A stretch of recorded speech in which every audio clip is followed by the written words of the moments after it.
जोरदार तालियों के साथ सोनू सूद जी मैं आपको मंच पर आमंत्रित करना चाहूंगी।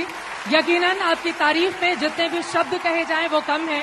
मैं बिहार विधानसभा चुनाव कवर करके आई हूं और बहुत सारे लोग चाहे बिहार के हों, पूर्वांचल के हों, राजस्थान के हों, मुंबई से प्रवासी भारतीयों को, खासतौर से जो प्रवासी मजदूर थे उनको आपने भेजने का काम किया है।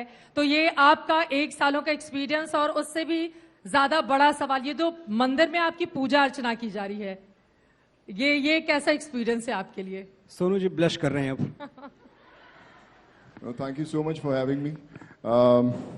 बड़ा एम्बैरेसिंग लगता है जब ये इंसिडेंट्स देखने को मिलते हैं, लेकिन मैं सबसे ये कहने चाहता हूँ, एक पर्सनल एक्सपीरियंस है कि मैं मोगा से बिलोंग करता हूँ, पंजाब में एक छोटी सी जगह, और सपना ये था कि इंजीनियर बनूंगा। नागपुर गया, इंजीनियर बना, वहाँ पर थोड़ी सी लाइन बदली, लगा कि एक्टर बनने की इच्छा है तो मुंबई एक्टर बनने आया। फिल्म्स की, साउथ में फिल्म्स की, हर भाषाओं में फिल्म की, फॉरेन में भी फिल्म्स की, तो लगा कि जिंदगी में बहुत कुछ अचीव किया है और जो सपना पूरा करने आए थे वो हो गया है। लेकिन जो पिछले मैं 6, 7, 8, 9 महीने में जो अपने आप को डिस्कवर कर पाया, तो मुझे लगा एक्चुअल जिंदगी में मुंबई तो इस काम के लिए आया था एक्चुअली। क्या बात। जब लॉकडाउन शुरू हुआ तो पता नहीं था, मुझे भी नहीं पता था कि कैसे काम करना है क्या, तो मुझे लगा कि कुछ लोगों को खाना बांट देना चाहिए और हमारा काम खत्म हो गया। मैंने भी कुछ लोगों को खाना बांटा और मुझे लगा कि काम खत्म हुआ। जब उसके बाद माइग्रेंट्स की मूवमेंट शुरू हुई और मैंने करीबन पहला जो लॉट था 350 लोगों का, उनको बैंगलोर भेजा था। तो जब लोगों को पता चला तो सब देश से लोगों ने मुझे कॉल करना शुरू किया और करीबन कुछ ही दिन में 7.25 लाख लोग जो थे वो कनेक्ट हुए मेरे साथ। और मुझे लोगों ने बोला कि कब आप इनको भेजोगे, कितने लोगों को भेजोगे? मैंने बोला कि जब तक आखिरी माइग्रेंट घर नहीं जाएगा हम लोग भेजते रहेंगे। और वो आखिरी माइग्रेंट को भी हमने घर भेजा अपनी कोशिश से। और मुझे लगा कि अभी ये भी काम खत्म हो गया। और उसके बाद जब उनकी परेशानियां शुरू हुई, उनकी एजुकेशन की, उनके मेडिकल की, तो मुझे उन्होंने फिर फोन किया कि मेरी मदर को कैंसर है, किसी को लिवर ट्रांसप्लांट करवाना है, कि किसी को किडनी की तकलीफ है। तो मुझे उन्होंने वापस फोन करना शुरू किया क्योंकि सबके पास मेरे नंबर थे। सब कुछ मुमकिन है। मुझे अभी ऑस्ट्रेलिया, जब टीम इंडिया हार रही थी तो सोशल मीडिया पे सोनू सूद को ढूंढा जा रहा था कि ढूंढ कर लाइए इनको, यही मुमकिन करेंगे और जीत दिलाने में मदद करेंगे। आज की तारीख में सोनू सूद इस तरह का नाम बन चुके हैं। और यकीनन मैंने ये भी देखा है कि मुंबई से जो प्रवासी मजदूर दूसरे हिस्सों में गए हुए हैं, ज्यादातर लोग अगर छोटी मोटी दुकानें भी वहां पर खोल रहे हैं तो उसमें सोनू सूद का नाम जरूर आ रहा है। और साइन बोर्ड पे इनकी फोटो भी है, मैंने खुद कहीं देखी है। मैं मुंबई में आया था तो सबने बोला था कि यार सोनू सूद नाम का एक्टर नहीं हो सकता, लोग क्या बोलेंगे, सोनू एक्टर है क्या, ऐसे थोड़ा होता है। तो मैंने बोला अच्छा यार नाम चेंज करते हैं। तो मैंने भी बड़े नाम चेंज करने की कोशिश की, आर्यन, आर्यमन, ऐसे नाम वगैरह मैंने एक्सप्लोर किए और पर कभी चेंज नहीं हो पाए और सोनू ही चलता रहा। तो मैंने बोला कि जब सोनू यहाँ तक ले आया तो वहां तक भी ले ही जाएगा, तो फिर सोनू सूद ही। बहुत सारे सूद आपको चुकाने थे, इसीलिए सोनू और सूद एक दूसरे को कॉम्प्लीमेंट करता हुआ ये नाम कभी पीछे नहीं हटा। बहुत अच्छी बात इन्होंने कही। सूद सरनेम का जिस तरह से इन्होंने इस्तेमाल किया है, मुझे लगता है इसके पहले किसी ने नहीं किया होगा। पर एक बात सच है, जब इनके मंदिर बन रहे हैं तो क्यों ना बने। मुसीबत की घड़ी में बस 2 ही लोग थे जो हर जगह थे मौजूद, एक का नाम था खुदा, दूसरे का सोनू सूद।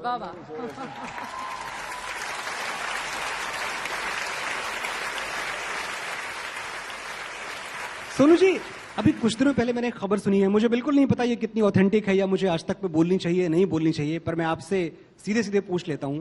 मैंने खबर ये सुनी कि पिछले कुछ दिनों में जरूरतमंदों की मदद करने के लिए आपने मुंबई में अपनी 8 प्रॉपर्टीज गिरवी रख दी, ये सच है?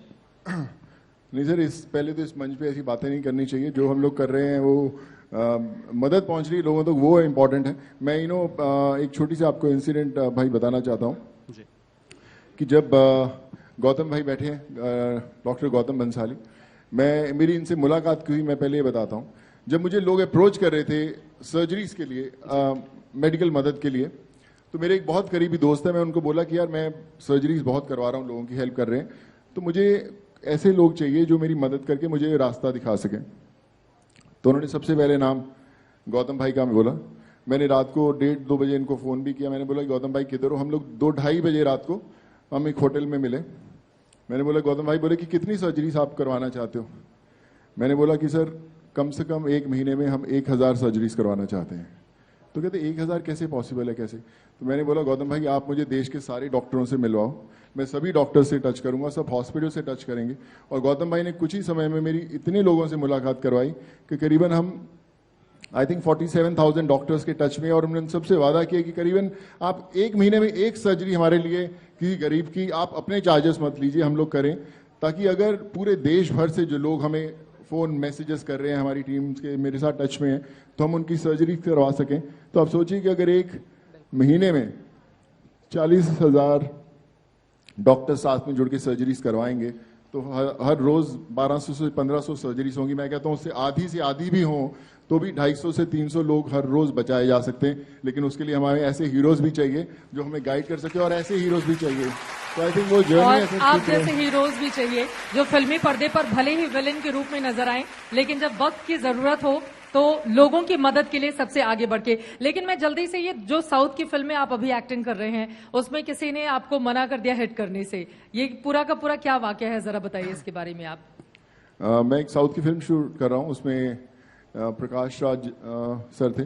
पहले एक सीन था, उन्होंने मेरा कॉलर पकड़ना था तो उन्होंने बोला कि मैं कॉलर नहीं पकड़ूंगा, इसमें लोग मुझे बुरा बोलेंगे। फिर चिरंजीवी सर के साथ मैं शूट कर रहा था, एक्शन था, तो उन्होंने बोला कि मुझे इतने 40-45 साल हो गए हैं फिल्म के अंदर, जब मैं फिल्म में पहली दफा आता हूं तो बड़ी तालियां बजती हैं, बड़े खुश होते हैं लोग, लेकिन पहली बार है कि जब दूसरा एक्टर आएगा मुझसे ज्यादा तालियां बजेंगी। और मैं इसमें एक्शन में मैं मारना नहीं चाहता, तो हमारे एक्शन डायरेक्टर राम लक्ष्मण, उन्होंने बोला कि इसको बुलाओ, कुछ सीक्वेंस ऐसे घुमाओ कि मैं सोनू को मारना नहीं चाहता। और उन्होंने काफी चीजें चेंज करवाई है, लेकिन वो बोले कि अभी सोनू हमने लिया तो था तुम्हें फिल्म के लिए, लेकिन अब तुम्हारी फिल्म के लिए प्रॉब्लम हो गया कि जब मैं तुझे मारूंगा तो पब्लिक मुझे गालियां देने वाली है। जिसने इंसानियत का कॉलर ऊंचा कर दिया हो उसका कॉलर कौन पकड़ सकता है सोनू भाई?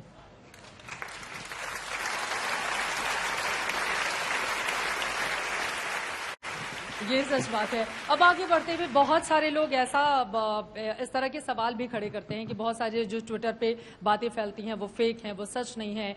कम लोगों की मदद की जाती है लेकिन उसको ज्यादा दिखावा किया जाता है। ऐसे लोगों को इस मंच से आप क्या जवाब देना चाहेंगे, जो खुद तो घर में बैठे हैं लेकिन ट्विटर उनका चलता रहता है, दिन रात यही काम है उनका सवाल खड़े करना? जी बिल्कुल। मैं एक फिल्म कर रहा हूँ यशराज की, उसके डॉक्टर चंद्र प्रकाश द्विवेदी डायरेक्टर हैं। जब मैंने काम करना शुरू किया तो उन्होंने बोला कि यार सोनू एक बात समझ ले कि अभी बहुत लोग तुझ पे उंगलियां उठाने वाले हैं, लोग बोलेंगे इसका क्या कारण है, लोगों की मदद कर रहा है, तो तू हो सकता काम छोड़ दे, लेकिन तो बढ़ते ही आना। फिर कुछ लोग बोलेंगे इसका कोई ना कोई अपेक्षा है, इसके पीछे कोई ना कोई इसका कारण है जिसके लिए कर रहा है, फिर तू छोड़ सकता है, लेकिन छोड़ना मत, लगे रहना। ये सब जो उंगलियां उठने वाली हैं तुझे उससे पार होना है। और विश्वास कीजिए मेरी टीम में कम से कम 4 से 5 लोग ऐसे हैं जिन्होंने मुझ पे उंगली उठाई थी। मैंने आपकी उनको टीम से? मेरी टीम ने शुरू से, जब अभी नहीं, मैंने उनको बोला यार, बोले कि उन्होंने कुछ ट्विटर मैसेजेस लिखे, मैंने बोला कि बेस्ट तरीका है कि आप हमारी टीम में जुड़ जाओ और काम करो, मैं भी आपको कुछ केसेस देता हूं और आप भी सॉल्व करने शुरू करो। उन्होंने भी बहुत सारे केसेस सॉल्व किए, और हर रोज सुबह वही लोग जिन्होंने उंगली उठाई थी मुझे सुबह सॉरी का मैसेज भेजते हैं, बोलते हैं कि हम ताज जिंदगी आपको सॉरी बोलते रहेंगे क्योंकि हमसे गलती हुई, but they have also said lots of life. एक और चीज जिसका जिक्र करना बहुत जरूरी हो जाता है, सिर्फ देश में ही नहीं बल्कि विदेशों से भी आपने बहुत सारे स्टूडेंट जो अलग अलग हिस्सों में फंसे हुए थे उनको आपने हिंदुस्तान लाने का काम किया था, उन तक कैसे पहुंचे आप? देखिए, मैं तो हिंदुस्तान में लोगों को भेज रहा था, तो एक मैसेज आया था, किर्गिस्तान एक जगह है, वहाँ पे मेडिकल स्टूडेंट्स फंसे हुए थे, तो वहाँ से मैसेज आया कि हमें निकालो। तो मैं कभी किर्गिस्तान गया नहीं, तो मुझे पता नहीं था, तो मैंने इग्नोर किए वो मैसेजेस। लेकिन फिर भी आए, किसी ने, एक बच्चे की डेथ हो गई थी वहाँ पे, करीबन Kyrgyzstan, Kazakhstan, Tajikistan, Georgia, Philippines और रशिया, तो यहाँ पे करीबन 14,500 स्टूडेंट्स फंसे हुए थे। तो किर्गिस्तान में एक बच्चे की डेथ हो गई थी, तो उसके पेरेंट्स सीधा मेरे घर पहुंच गए थे मुंबई में। वन ऑफ उनके दोस्त के पेरेंट्स, उन्होंने बोला कि आप निकालिए, तो मैंने बोला मैं कोशिश करता हूं, मुझे पता नहीं कैसे निकालना है। So I got in touch with the ambassador there, उन्होंने बोला नहीं पॉसिबल है, एम्बेसी से बात की, नहीं पॉसिबल है। हिंदुस्तान में बात करनी शुरू की है, उन्होंने बोला कि सोनू बहुत मुश्किल है, पर ये अगर तू पेपर्स ला के देगा तो हम कोशिश करेंगे। मैंने वो पेपर्स ला के दिए, फिर वहाँ पे पेपर्स भेजे, तो वो जो टू एंड फ्रो हुआ, मुझे 1 हफ्ता 8 दिन लगा, मैं सब स्टूडेंट्स के साथ टच में था।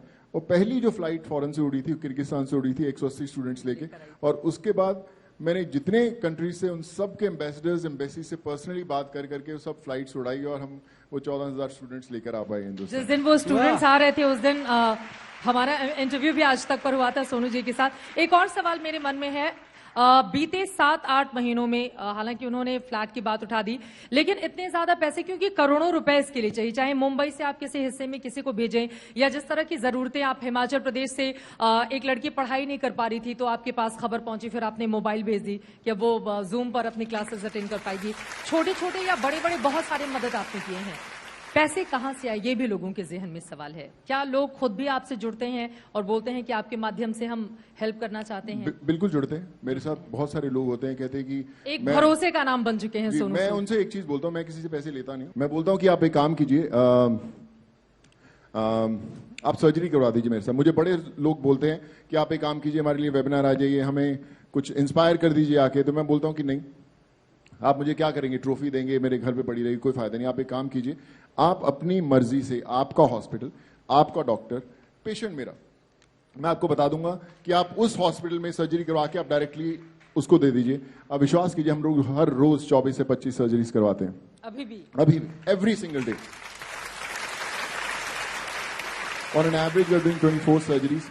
हर हॉस्पिटल में, आप अपोलो हॉस्पिटल की बात करें, आप कहीं पे भी बात करें, देश भर में सब हॉस्पिटल्स में, गौतम भाई के पीछे भी मैं लगा रहता हूं। आज भी मैं सुबह कुछ हॉस्पिटल्स में पेशेंट्स हम लोगों ने यहाँ पे भी भेजे, तो मैं जो भी आता, मेरे ब्रांड्स आते हैं, मैं उनको बोलता हूँ काम कीजिए, आप मुझे इतने पैसे दे रहे हैं, मुझे नहीं चाहिए, आप उतने पैसे और डालिए, डबल काम करते हैं। और सब मतलब अगर दान देना हो तो सोनू सूद के पास आ जाए, वो पैसा बिल्कुल सही जगह लगना है। नहीं, मेरे पास पता है, मैं एटलीस्ट बता सकता हूँ कौन मर रहा है भैया, उसकी बचा ली थी। तो आई थिंक पॉसिबल है। मुझे पता नहीं था ये कैसे, पर मुझे ऐसा, मैंने ये जरूर महसूस किया कि जब आप लोगों की मदद करने लगते हैं तो people also they go out of the way to help you.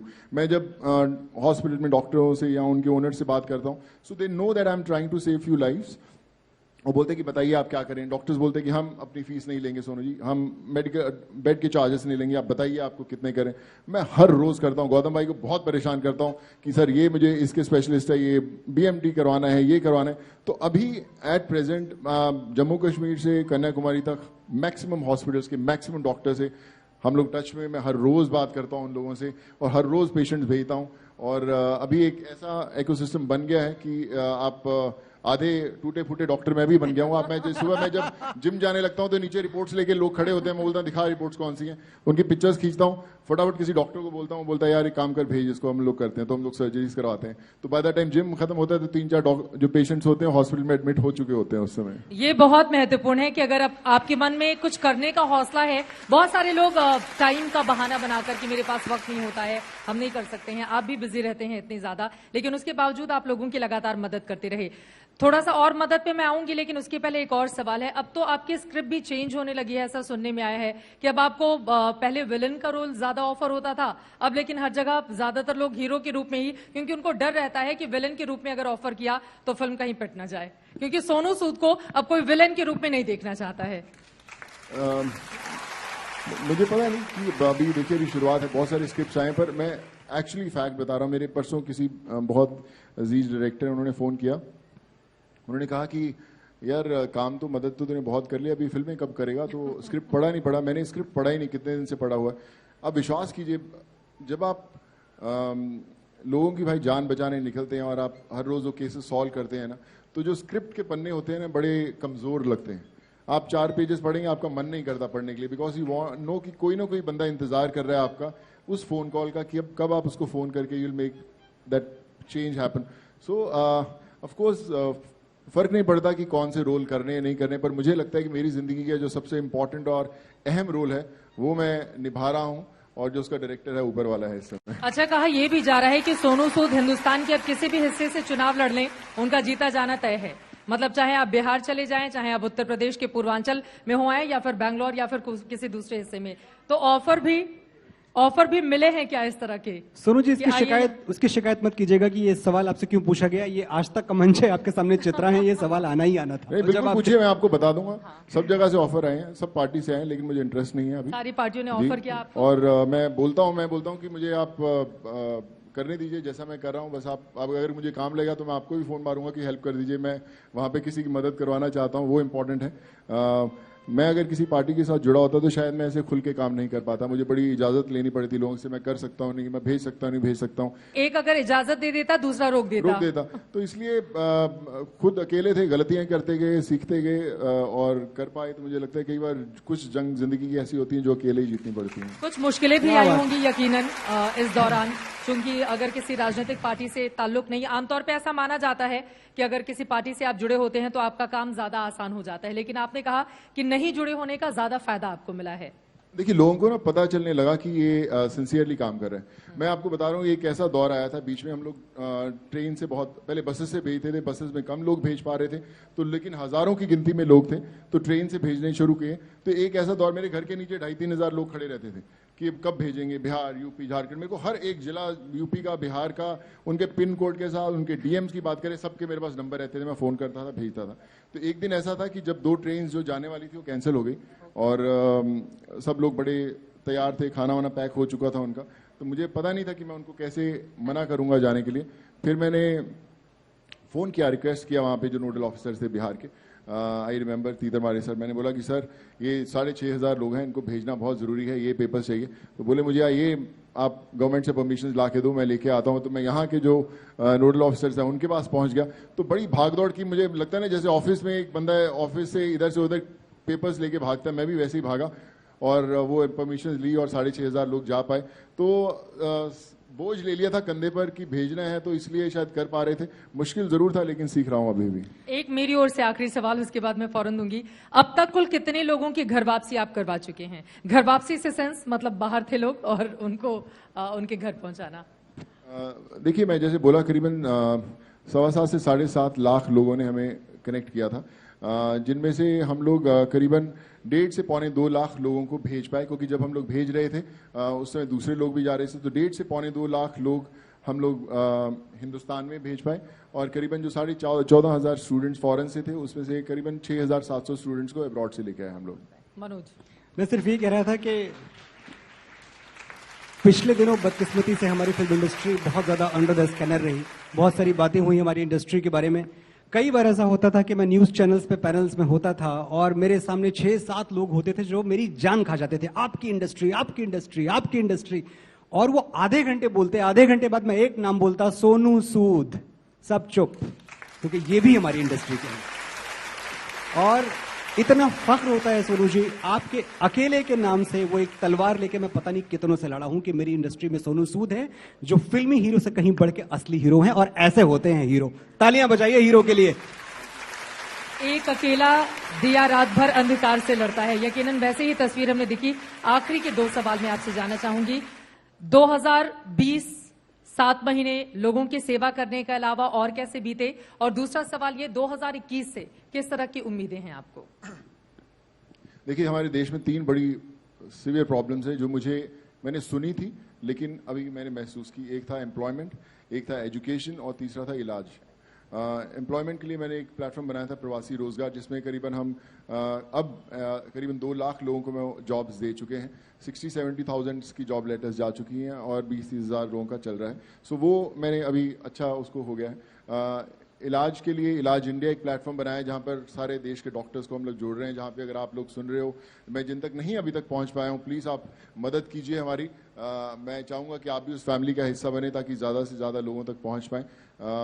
तो वो बड़ा इंपॉर्टेंट है। मुझे लगता है कि जब तक सेहत लोगों की सही नहीं होती तब तक कुछ नहीं होता।